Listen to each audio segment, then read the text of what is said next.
Magandang umaga po. Narito na po ang magiging lagay ng panahon ngayong araw ng Sabado, February 15, 2025.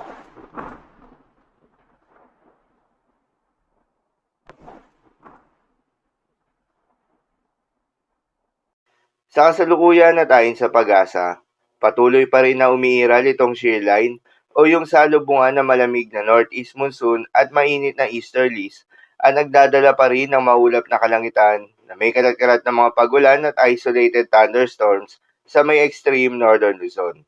Intertropical Convergence Zone naman o ITCZ ang magdadala naman ng bahagya hanggang sa maulap na kalangitan na may kalat-kalat na mga pagulan at thunderstorms sa buong bahagi ng Mindanao.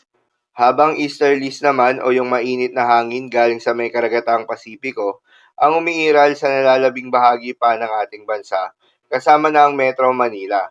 Dahil dito ay asahan rin yung bahagya hanggang sa maulap na kalangitan na may kalat-kalat na mga pagulan at thunderstorms.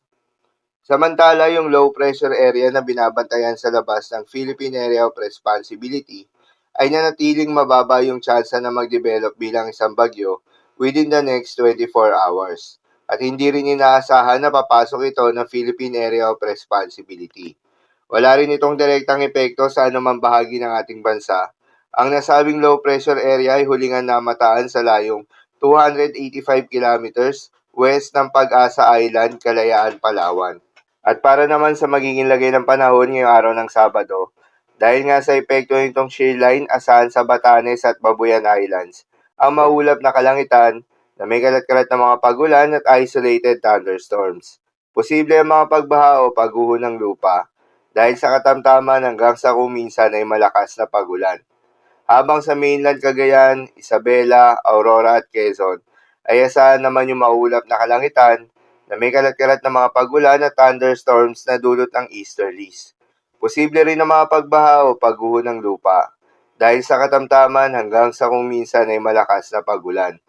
Habang sa Caraga at Davao Region naman ay asahan rin yung maulap na kalangitan na may kalat-kalat na mga pagulan at thunderstorms na dulot naman ng Intertropical Convergence Zone.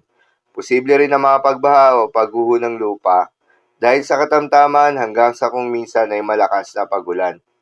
Habang sa nalalabing bahagi pa ng Mindanao ay asahan naman yung bahagyang maulap hanggang sa maulap na kalangitan na may kalat-kalat na mga pagulan o thunderstorms na dulot rin ng Intertropical Convergence Zone.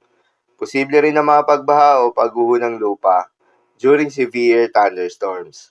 At sa Metro Manila at nalalabing bahagi pa nga ng ating bansa ay asahan rin yung bahagyang maulap hanggang sa maulap na kalangitan na may kalat-kalat na mga pagulan o thunderstorms na dulot naman ng easterlies. Posible rin ang mga pagbaha o pagguho ng lupa during severe thunderstorms. Sa mga apektadong lugar, ingat sa mga posibleng banta ng pagbaha at pagguho ng lupa, lalong-lalo na sa mga lugar na inuulan na noong mga nakaraang araw pa. At para naman sa magiging lagay ng mga dagat baybayin, ayon sa Pag-asa ay wala pa rin tayong nakataas na gale warning sa anumang seaboards ng ating bansa. Ngunit pinag-iingat pa rin yung mga papalaot ng mga kababayan nating mangingisda at yung may mga maliliit na sasakyang pandagat sa may northern seaboards ng Luzon at eastern seaboards ng Central Luzon dahil inaasahan pa rin yung katamtaman hanggang sa maalo na karagatan. At sa nalalabing seaboards pa nga ng ating bansa ay asahan naman yung banayad hanggang sa katamtaman ng mga pag-alon.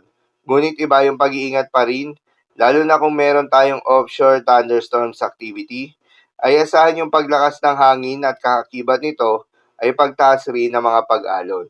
So, lamang po para sa lagay ng panahon ngayong araw ng Sabado. Keep safe everyone.